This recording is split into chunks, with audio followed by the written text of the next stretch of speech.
Perkenalkan, nama saya Dwi Fung. Jabatan saya adalah Direktur Utama PT Putra Tidar Perkasa, sekaligus juga menjabat sebagai Ketua BPD Abu Dhabi Kepri. Asal saya dari Batam, Kepulauan Riau. Alasan saya mengikuti kelas CCPS adalah sebagai pelaku di industri keamanan, kita harus meningkatkan kompetensi kita dalam bidang keamanan, menambah pengetahuan kita agar dalam memberikan jasa pelayanan kita kepada pengguna kita bisa lebih maksimal dan tentunya juga dapat meningkatkan standar keamanan yang kita berikan kepada pelanggan kita.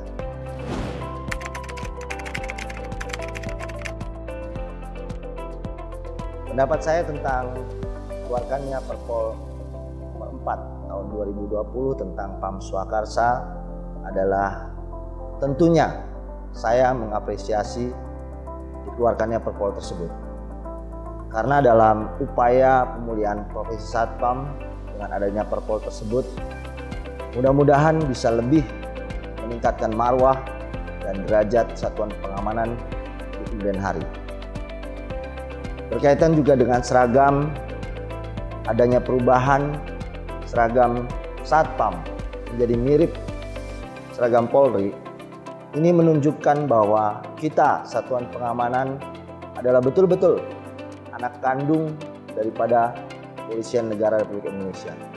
Tapi tentunya tidak hanya seragam saja yang mirip. Saya berharap bahwa kita selaku Satuan Pengamanan juga punya kemampuan, kompetensi yang mirip juga dalam mendukung tugas Kepolisian Negara Republik Indonesia sebagai pengaman di lingkungan terbatas di masing-masing perusahaan. Dan juga berkaitan kompetensi di dalam Perpol nomor 4 ini juga dibahas tidak hanya pendidikan Gada Pratama, Gada Madya atau Gada Utama. Juga ada pendidikan kompetensi yang harus kita lewati. Tentunya ini akan lebih meningkatkan profesionalisme Satpam ke depannya. Dan juga ada kepangkatan yang akan membedakan antara tingkatan masing-masing di Gada Pratama, Gada Madya dan Gada Utama. Di mana Gada Pratama di situ ada tingkat pelaksana, nanti di tahapan selanjutnya ada pelaksana Madya dan pelaksana Utama. Begitu pula di tingkatan Gada Madya ada tingkat supervisor, supervisor Madya dan supervisor Utama. Dan juga tingkatan manajer. Ada manajer Madya dan manajer Utama. Saya berharap dengan adanya tingkatan pangkatan ini juga berbanding lurus dengan kesejahteraan Satpam tersebut. Ini menjadi PR kita bersama dan harapan kami seluruh stakeholder baik juga Kepolisian Negara Republik Indonesia, Asosiasi Badan Usaha Jasa Pengamanan, dan juga Kementerian Tenaga Kerja perlu bersatu membuat sebuah sinergitas kerjasama yang baik dalam menyusun sebuah dasar hukum berkaitan dengan skala upah Satpam. Tentunya kalau sudah bicara masalah kepangkatan, tentunya harapannya adalah standar gajinya juga berbeda. Karena akan menjadi sia-sia upaya profesi pemulihan Satpam ini jika tidak ada peningkatan kesejahteraan bagi Satpam di Indonesia. Demikian mungkin harapan dari saya. Semoga Satuan Pengamanan Indonesia ke depan lebih profesional, lebih dihormati, dan lebih dihargai. Jaya Satpam Indonesia.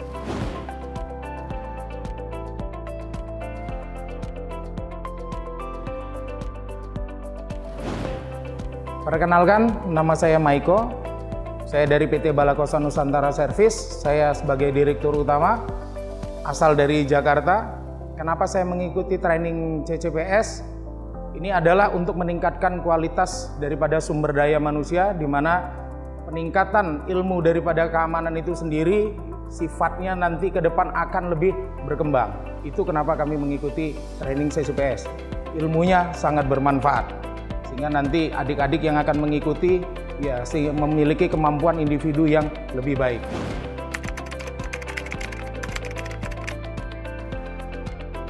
Menanggapi tentang peran security dalam menjaga keberlangsungan usaha.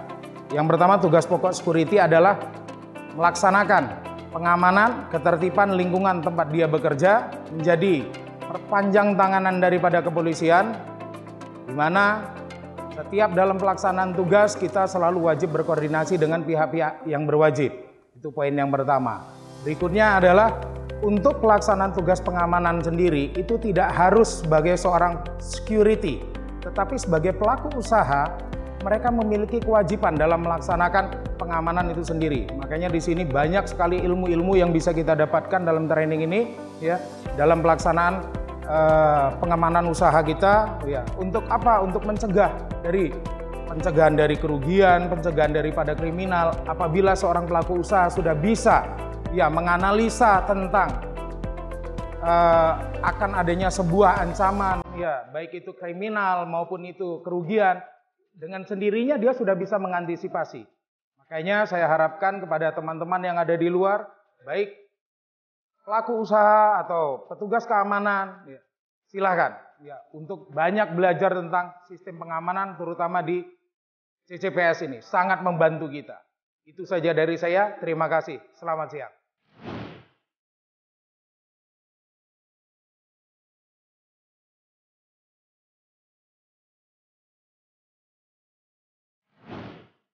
Hai, perkenalkan nama saya Ayu, saya dari perusahaan PT Bakti Karya Bersama. Saya as a director di perusahaan ini. Motivasi saya untuk ikut CCPS tentunya saya ingin mendapatkan ilmu lebih tentang security. Ada beberapa hal yang saya dapat tentang security. Di sini saya akan sedikit memaparkan dan memberi informasi kepada teman-teman. Ya, security itu is a lifestyle.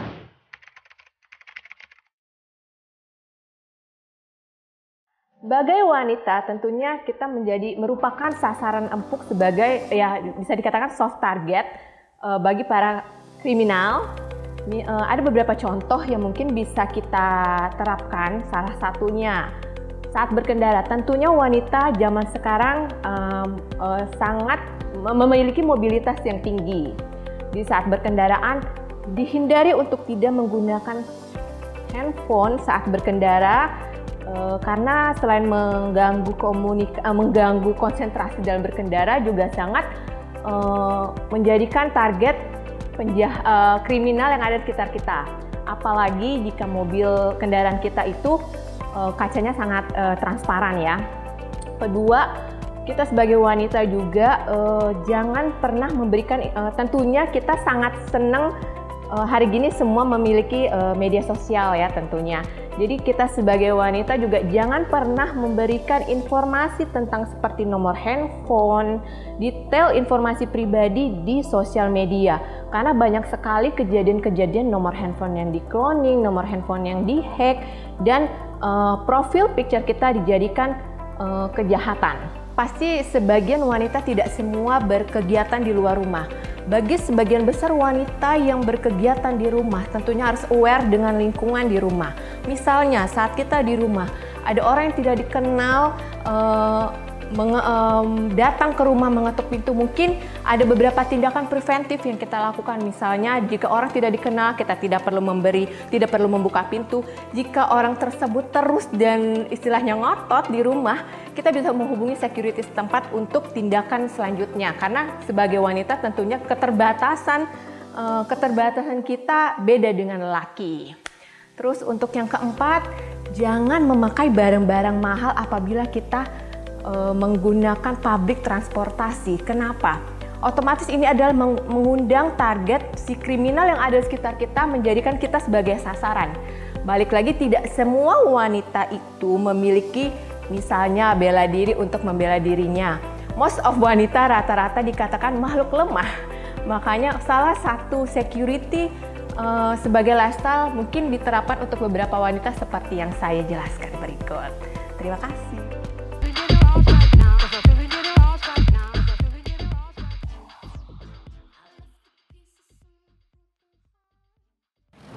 Perkenalkan, saya Edisa Mawangsa selaku Business Owner BOJP PT Mawangsa dari Surabaya.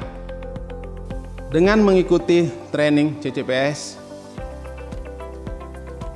adalah untuk menambah knowledge dan wawasan saya tentang security. Dengan harapan ke depan bisa meningkatkan kinerja tim BOJP sebagai garda depan perusahaan.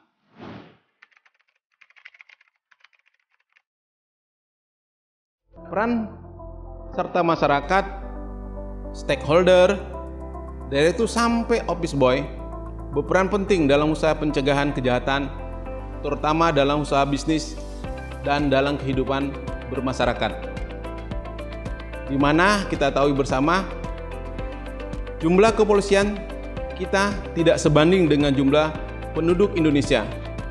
Sehingga peran serta masyarakat untuk mengembangkan potensi dan kekuatan masyarakat dalam menangkal, mencegah, serta menanggulangi segala bentuk tindak kejahatan sangat penting dan dibutuhkan. Sesuai dengan Undang-Undang Nomor 2 Tahun 2002, Pasal 3 Ayat 1 tentang bentuk-bentuk PAM Swakarsa,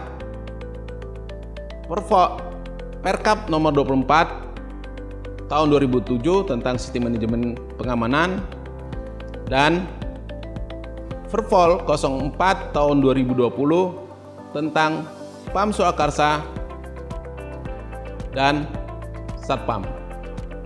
Jelas dalam peraturan tersebut, peran masyarakat dan stakeholder juga dibutuhkan peran aktifnya dalam tindakan pencegahan terjadinya kejahatan. Selama saya mengikuti training CCPS ini sangat bermanfaat dan menambah wawasan saya tentang pentingnya security. Terima kasih. Salam sukses selalu.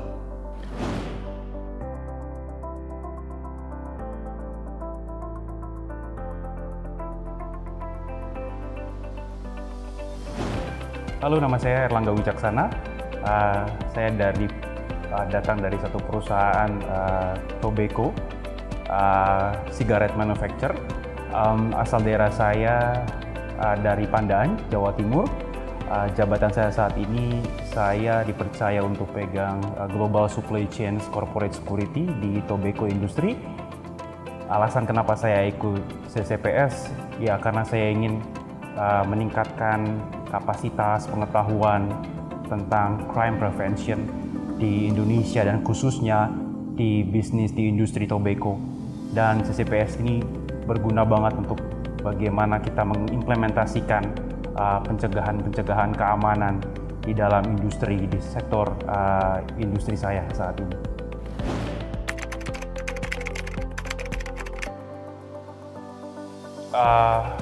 Perkembangan kejahatan di Indonesia cukup menarik buat kita yang ada di praktisi keamanan saat ini. Berdasarkan data Badan Pusat Statistik Indonesia tahun 2020, ada 3 besar polda dengan angka kejahatan yang cukup signifikan yang dinilai oleh Badan Pusat Statistik. Yang pertama adalah Polda Metro Jaya, kemudian Sumatera Utara, dan yang ketiga Jawa Timur. Menariknya bahwa tren kejahatan tahun 2015 hingga 2019, kita tahu tren kejahatan menurut data itu menurun cukup signifikan. Tetapi memang yang kita ketahui dari 3 polda tersebut ada 4 tren kejahatan kejahatan konvensional khususnya di sini yang masih cukup didominasi. Yang pertama narkoba, yang kedua kejahatan asusila, yang ketiga adalah pembunuhan, dan yang keempat adalah penganiayaan.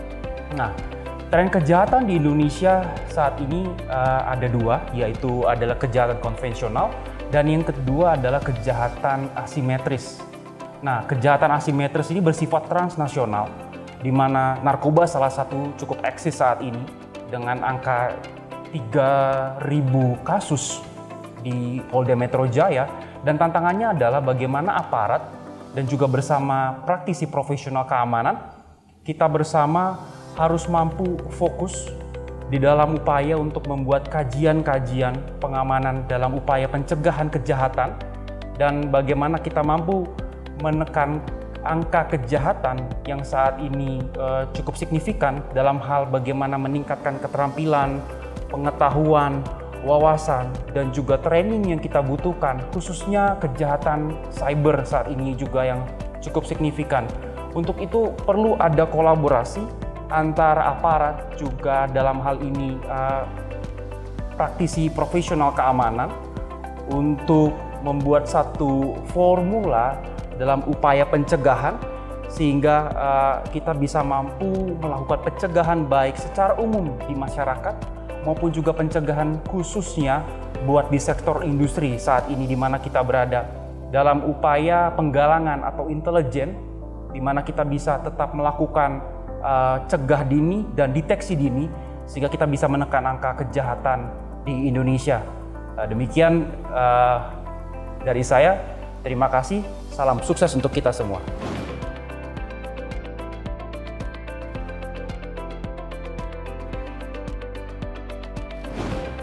Assalamualaikum warahmatullahi wabarakatuh. Perkenalkan, nama saya Diki Dwi Arianto. Saya dari satu perusahaan tobacco yang ada di Indonesia. Saya berasal dari Jakarta, cuma home base saya berada di Surabaya, Jawa Timur. Jabatan saya saat ini dipercaya menjadi sebagai Corporate Security Supervisor. Alasan kenapa saya mengikuti CCVS ini, salah satunya adalah menambah kompetensi saya, ilmu, ya, sehingga untuk meningkatkan kompetensi dan menambah ilmu saya dalam bidang security atau pengamanan, sehingga nanti bisa diterapkan di dalam kegiatan hari-hari atau pekerjaan saya sehari-hari, sehingga memudahkan dalam atau memberikan pengalaman dan serta sharing dengan anggota saya yang ada di pengawasan saya. Demikian.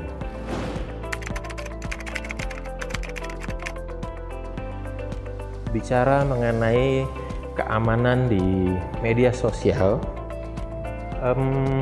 yang mungkin saya bisa sampaikan adalah kepada teman-teman atau para kerabatan bahwa keamanan di bidang media sosial itu sangat penting. Arti dalam hal di sini adalah jangan pernah kita membagi atau sharing yang sifatnya personal di dalam atau di media sosial. Seperti contohnya kadang-kadang di suatu media sosial itu kita bicara Facebook, ada Instagram atau Twitter dan lain-lain. Tidak semuanya harus di-sharing atau dibagikan di media sosial. Seperti contohnya tidak perlu kita lengkap, misalnya katakanlah tanggal lahir atau dengan tahunnya, terus juga mungkin dengan nama lengkap kita, karena hal-hal demikian itu bisa dimanfaatkan orang-orang yang tidak bertanggung jawab untuk melakukan tindak kejahatan terhadap kita ataupun keluarga kita, dan itu sudah banyak terjadi. Bahkan teman saya sendiri pun ada yang menjadi korban dari situ, dengan namanya diambil, fotonya diambil, dan dilakukanlah penipuan dan segala macam. Satu hal lagi, mungkin kadang kita sedang berlibur, lalu ingin menunjukkan sesuatu kepada teman-teman kita di medsos, sehingga lokasinya kita di-tag lokasi sehingga orang tahu, oh dia ada di sana sekarang. Ya kalau orang teman sih mungkin nggak apa, tapi kalau punya orang yang punya keinginan buruk atau jelek, dia akan melakukan tindakan sesuatu, jadi harus dihindari. Berikut lagi, jangan pernah mengupload foto dari ID card kita, KTP khususnya, dengan detail, situ ada nick, itu jangan di-upload, kalau bisa dicoret. Lalu satu hal lagi yang wajib dihindari adalah jangan pernah mengupload boarding pass, apalagi yang ada barcode-nya, karena begitu orang scan itu semua data kita bisa dilihat oleh orang-orang yang tidak bertanggung jawab. Berikutnya lagi, salah satu saran yang bisa kita atau bisa saya sampaikan adalah akan lebih baik bila kita account kita, let's say katakanlah di Facebook ataupun Instagram, itu adalah private account, di mana yang bisa melihat postingan kita itu hanya orang-orang tertentu yang mungkin kita kenal, kecuali memang kita mencari follower banyak.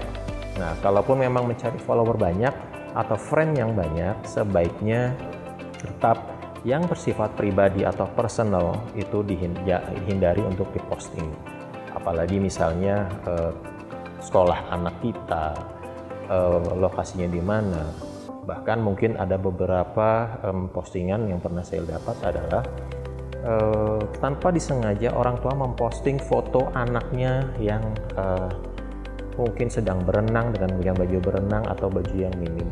Itu pun juga tidak baik, karena di luar sana masih ada orang-orang yang mempunyai niat jelek atau punya pemikiran yang buruk terhadap hal-hal yang demikian. Lokasi sekolah anak pun juga demikian, janganlah di-upload. Kita tidak pernah tahu di dunia media sosial ini ada apa saja yang orang-orang yang tidak baik ini punya niat buruk itu selalu berkeliaran. Seperti itu, jadi alangkah baiknya tidak semua harus di-share di media sosial. Saya rasa itu dari saya. Terima kasih. Wassalamualaikum warahmatullahi wabarakatuh. Sukses buat kita semua.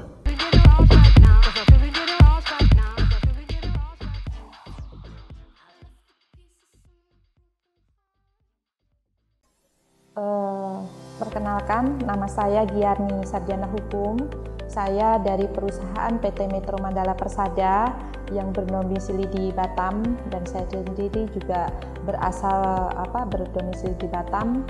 Jabatan di sini saya sebagai Direktur Utama PT Metro Mandala Persada. Di sini kenapa saya mengikuti kelas CCPS? Dikarenakan kita selaku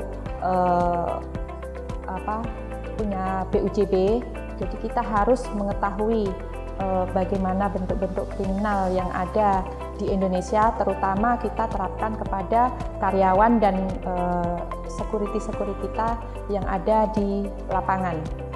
Itu yang karena selama ini mungkin kita juga kurang memahami bentuk-bentuk kriminal yang ada di lapangan ataupun di dalam kantor itu sendiri. Jadi setelah kita saya sendiri mengikuti acara ini, jadi saya lebih paham, dan mengerti di dalamnya itu seperti apa, dan banyak pengalaman yang kita dapatkan di dalam diskusi tersebut. Itu kenapa saya mengikuti CCPS.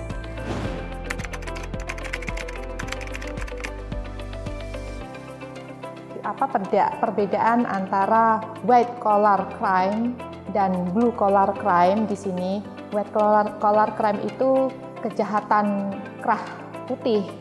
Nah, dan kejahatan kerah putih itu biasanya dilakukan oleh kalangan atas dan terdidik, dan mereka menggunakan itu terkait dengan jabatan dan kewenangannya di dalam perusahaan atau organisasi tersebut.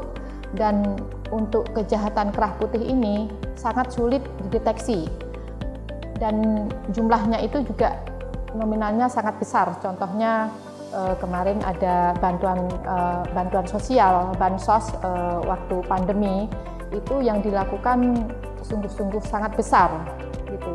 Dan karena COVID ya, pandemi karena COVID kemarin, jadi yang dilakukan oleh Bapak Menteri malah itu sangat-sangat besar, walaupun dari jumlahnya per kilonya mungkin sedikit, tapi setelah dijumlahkan untuk seluruh Indonesia itu jumlahnya sungguh sangat fantastis gitu. Dan mereka menggunakan itu secara areanya abu-abu ya dalam suatu peraturan dan undang-undang tersebut, jadi memang sangat sulit dideteksi gitu. Dan selanjutnya untuk blue collar crime itu kejahatan kerah biru. Nah, itu biasanya dilakukan oleh kalangan bawah atau kalangan miskin, dan itu biasanya ada unsur paksaan atau dengan kekerasan. Dan kekerasan itu sendiri biasanya menggunakan media, alat-alat ataupun senjata tajam, yang contohnya biasanya dia pakai sabit, pisau, ataupun linggis dan lain-lainnya. gitu. Itu untuk kejahatan yang kerah biru gitu.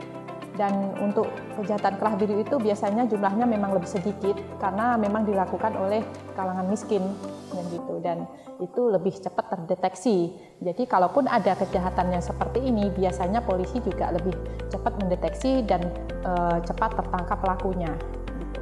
Itu perbedaan antara white collar crime atau kejahatan kerah putih dan blue collar crime itu kejahatan kerah biru.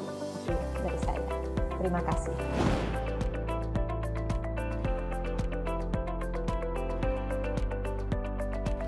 Ya, perkenalkan nama saya Rianto. Saya berasal dari daerah di Jawa Tengah, Kebumen, dan ke Batam sekitar 28 tahun yang lalu. Dan saat ini sekarang saya bekerja di PT Nagoya Tangkas, salah satu BUJP yang ada di Batam, sebagai direktur utama di sana. Dan kenapa alasan ikut CCPS?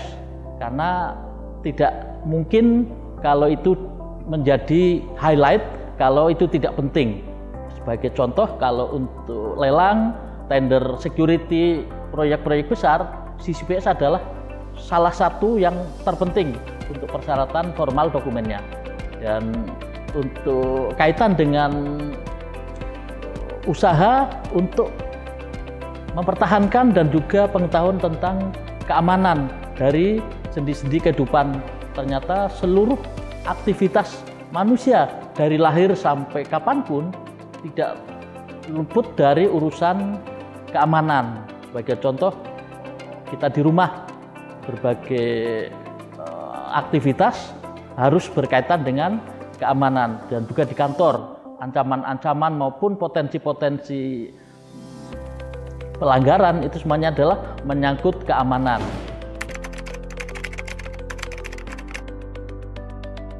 Sangat penting apa implikasinya dalam kehidupan, dan salah satunya adalah kita harus selalu memprioritaskan keamanan.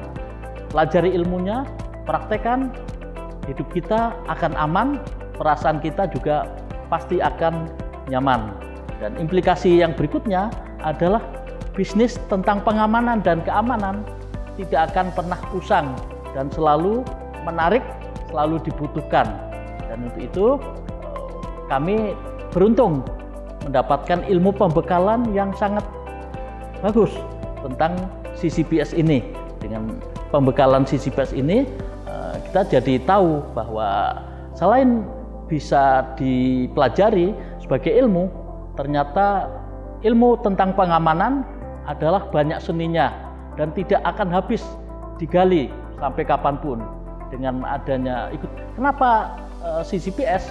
Karena memang itu bisa memberikan tonggak fondasi yang sangat kuat untuk siapapun, pengusaha maupun profesi lain, karena bisa menanamkan fondasi yang sangat kuat.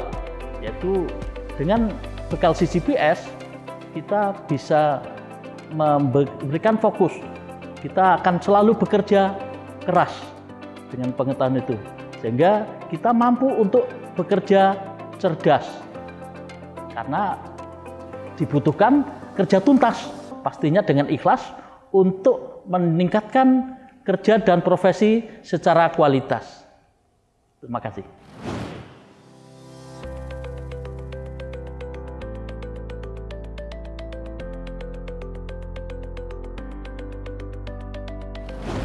Ya, selamat sore.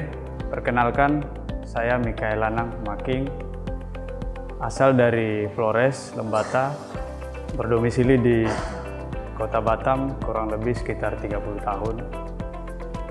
Alasan kenapa saya mengikuti CCPS training ini yaitu dengan perkembangan dunia saat ini, terutama di dunia pengamanan yang sangat pesat, apalagi dengan adanya Perpol nomor 4 tahun 2020 yang sudah terbit dan sebentar lagi akan turun lagi aturan turunan Perkabaharkam, yaitu merupakan regulasi Satpam. Ya, jadi saya selaku pelaku usaha juga, saya harus mempersiapkan diri ya untuk menghadapi perkembangan itu, supaya untuk bisa menerapkan, menurunkan apa yang saya dapatkan di CCPS training ini ke anggota atau di lapangan nanti.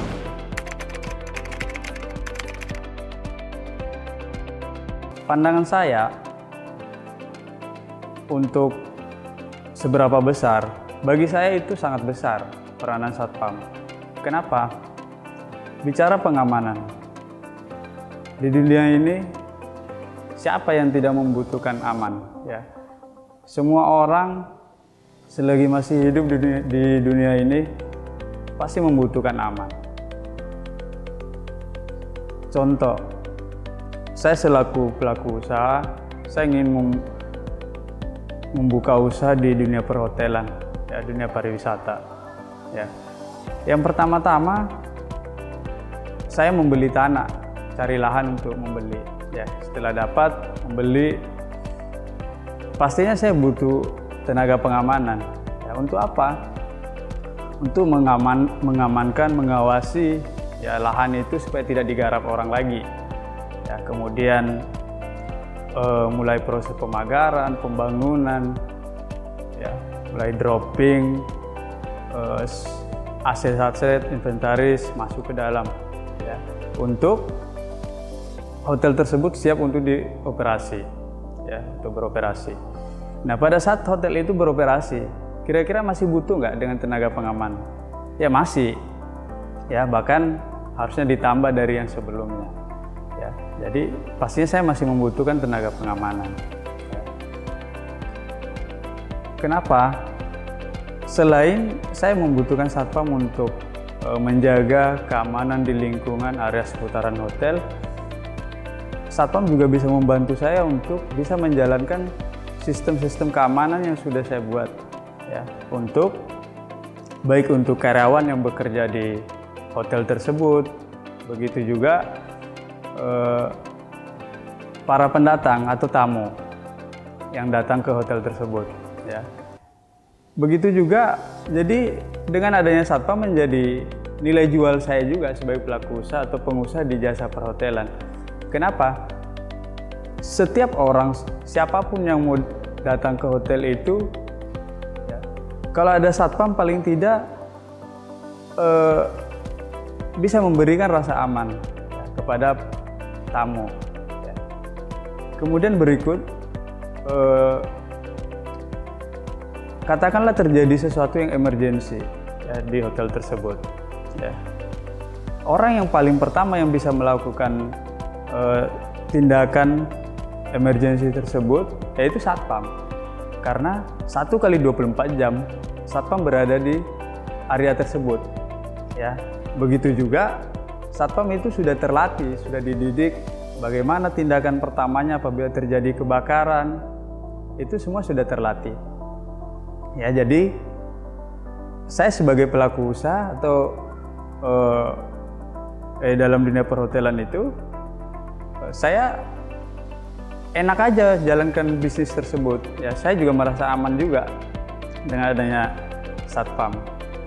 Kemudian itu dalam kondisi yang normal, ya.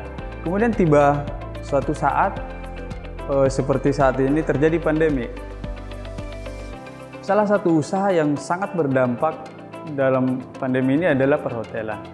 Katakanlah terpaksa saya harus menutup hotel itu, ya, usaha saya harus ditutup. Ya pastinya dengan karyawan yang ada saya terpaksa harus melakukan PHK, ya, adanya negosiasi dengan karyawan. Kalau ada satpam, paling tidak meminimalisir adanya gejolak-gejolak dari karyawan-karyawan saya, ya. Itu sangat membantu, ya. Ketika semuanya sudah selesai, urusan dengan karyawan terselesaikan dengan baik, ya, nggak ada lagi nih karyawan, nggak ada lagi orang di hotel, tinggal bangunannya aja dan aset-aset lain. Kira-kira saya masih membutuhkan satpam atau nggak? Masih, ya, karena masih ada aset yang harus dijaga, masih ada, ya. Jadi walaupun nggak ada orang, ya, usaha saya sudah nggak ada lagi, saya masih membutuhkan satpam untuk menjaga aset tersebut, ya. Oleh karena itu, sekali lagi saya tekankan, Satpam sangat berperan besar dalam dunia usaha ya, untuk kelanjutan usaha kita. Oleh karena itu, saya mengajak semua kawan-kawan, ya, ayo kita dukung, ya, baik Polri, dari Abu Japi, APSI, dan stakeholder yang lainnya yang saat ini sedang bekerja untuk berupaya agar Satpam ini menjadi sebuah profesi yang diundang-undangkan. Ya. Karena Satpam ini profesi yang sangat mulia. Ya, oleh karena itu, kita berharap jangan hanya profesinya saja yang mulia, ya, tapi Satpamnya juga harus kita muliakan juga. Gitu. Jadi kira-kira seperti itu tanggapan dari saya. Akhir kata, terima kasih, selamat sore, bravo Satpam.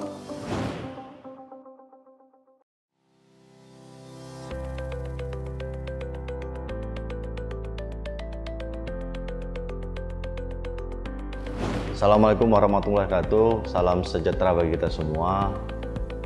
Memperkenalkan diri saya, nama saya Eko Wahyu, perusahaan saya PT Sumber Agung Perkasa, asal daerah suku Jawa. Domisili saya di Kota Batam. Jabatan saya Direktur Utama PT Sumber Agung Perkasa. Kenapa saya mengikuti kelas CCPS? CCPS untuk menambah pengetahuan saya di bidang keamanan dan untuk mengaplikasikan ke anggota saya supaya bisa bekerja secara maksimal di perusahaan saya. Dan saya dalam penugasan security atau Satpam harus berkoordinasi dengan kepolisian.